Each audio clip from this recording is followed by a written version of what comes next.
Bueno, muy buenas, señores y señores. Ya hemos configurado nuestra aplicación con nuestra base de datos de SQL Server y ahora lo que vamos a hacer es utilizar, después de ver los conceptos de ORM, vamos a definir nuestros modelos para poder mapear eh, nuestras tablas, porque vamos a ver que vamos a mapear estas tablas de esta base de datos, ¿vale?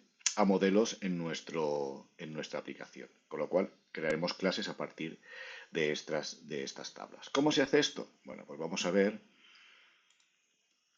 que vamos a ir a la documentación del Laravel. Yo aquí en la píldora os he dejado los links. Por ejemplo, si vamos aquí, veremos los- las cosas importantes. Lo primero, para crear un modelo, lo que tenemos que hacer es un PHP Artisan Make Model. También lo podemos hacer con el control mayúscula P, ¿vale? Y podemos crear aquí un modelo. Venga. Al modelo le vamos a llamar Cicla, o sea que nuestra clase se va a llamar Cicla. Y luego nos dice aquí si queremos crear una migración, una factoría y un controlador resource. Vale, nosotros solo queremos crear el controlador resource, con lo cual a esto le diremos que no, porque lo queremos crear tres cosas. Le diremos que la migración no, el factory no y el controlador sí. Le decimos que sí y también que sea resource. Con lo cual esto nos va a crear dos cosas. Por un lado nos va a crear una clase que sea nuestro controlador, el cycle controller, y que es resource, veis que tiene todos los métodos. Y por otro lado tendremos el modelo Cicla, ¿vale? Que es otro objeto donde vamos a guardar los datos. Venga, ¿y cómo podemos decir que ahora que esta clase está relacionada con una tabla? Pues para hacer esto, vamos a ver, vamos a bajar más abajo, nos vamos aquí a ir a Eloquent Model Conventions, ¿vale? Y lo primero que le vamos a decir es cómo se le indica la tabla. Para indicar en la tabla tenemos que poner esta línea, tenemos que crear una propiedad protected de nuestra tabla, de nuestra clase, que se va a llamar table, y aquí tenemos que poner el nombre de la tabla, que nosotros es Ciclas. Es decir, estamos haciendo que la clase Cicla esté relacionada con la tabla Ciclas. Y esto lo que va a hacer es que ya, gracias a esto, tenemos todos estos campos, son atributos, perdón, del modelo ciclo, o sea, de nuestra clase. La siguiente cosa que vamos a hacer es indicarle cuál es la clave primaria. Si la clave primaria la ponemos con esto de aquí, ¿vale? Protected primary key, y entonces pondremos aquí debajo de la tabla cuál es el campo que hace de clave primaria, que en nuestro caso es el ID. Bueno, por defecto esto ya es así, es decir, que si la clave primaria es ID y nosotros tenemos ID, porque si nos fijamos en nuestra tabla tenemos ID, no hace falta ponerlo, o sea, lo podemos poner, lo voy a poner un comentario para que veáis porque no me va a hacer falta. En caso de que la clave primaria no fuese el ID, entonces sí que tendríamos que ponerla. ¿Qué otra cosa también siempre hay que poner en el modelo? Pues es el incrementing, ¿vale? ¿Qué es esto? Si el campo es autoincrement o identity en nuestro caso, por ejemplo, en el SQL Server o autoincrement en el MySQL. Si es false, es decir, no es autoincrement, hay que ponerlo. Si es autoincrement, por defecto ya es true, con lo cual esto pues no haría falta ponerlo porque el autoincrement ya es true.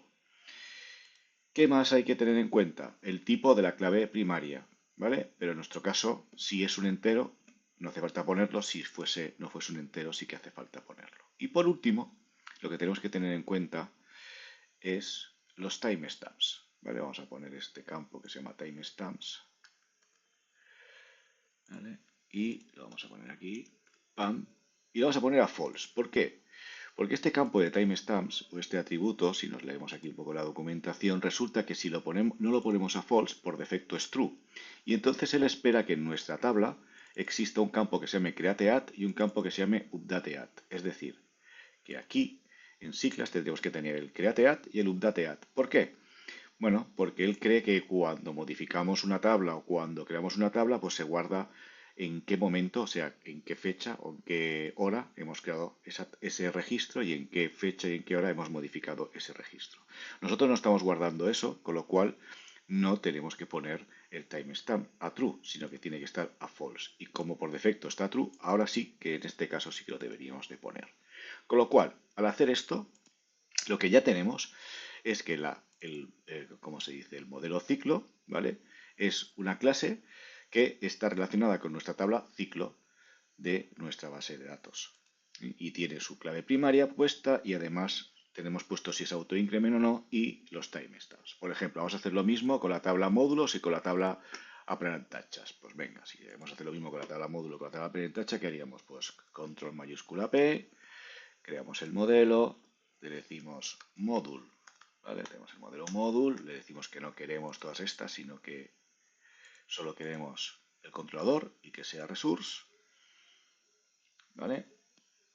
Guardaremos el ciclo, que no lo tenemos guardado. Nos iremos al módulo y aquí ¿qué tenemos que hacer? Lo mismo. Tenemos que poner el protected table. Modules, ya está bien, porque es esto. No hace falta poner el ID, pero bueno, lo podemos poner. El incrementing tampoco, y esto tiene que ser false. ¿Vale? Ok. Ya tenemos el módulo. Y ahora, por ejemplo, podemos hacer lo mismo, ¿vale? Con los apparent tachas. Pues venga, hacemos los apparent tachas, control mayúscula P, creamos el modelo, apparent tacha, apparent tacha. A ver, aquí muy bien. No queremos hacer todo esto, no queremos migración, no queremos factory, sí queremos controlador y sí queremos resource. ¿Vale? Y nos vamos aquí a la apparent tacha y lo mismo. Pues protected, apparent tachas, y queremos que el timestamp sea false. Con lo cual lo que tenemos es que ahora hemos mapeado también esta tabla. Y tendremos que hacer todo esto con cada una de las tablas. Pero ahora vamos a ver un poquito cómo se hacen las relaciones entre estas tablas. ¿Vale? Yo he creado 3 módulos y en el siguiente vídeo lo que vamos a ver es cómo se pueden hacer las relaciones. Ahora ya hemos visto cómo se hacen los modelos sin relaciones.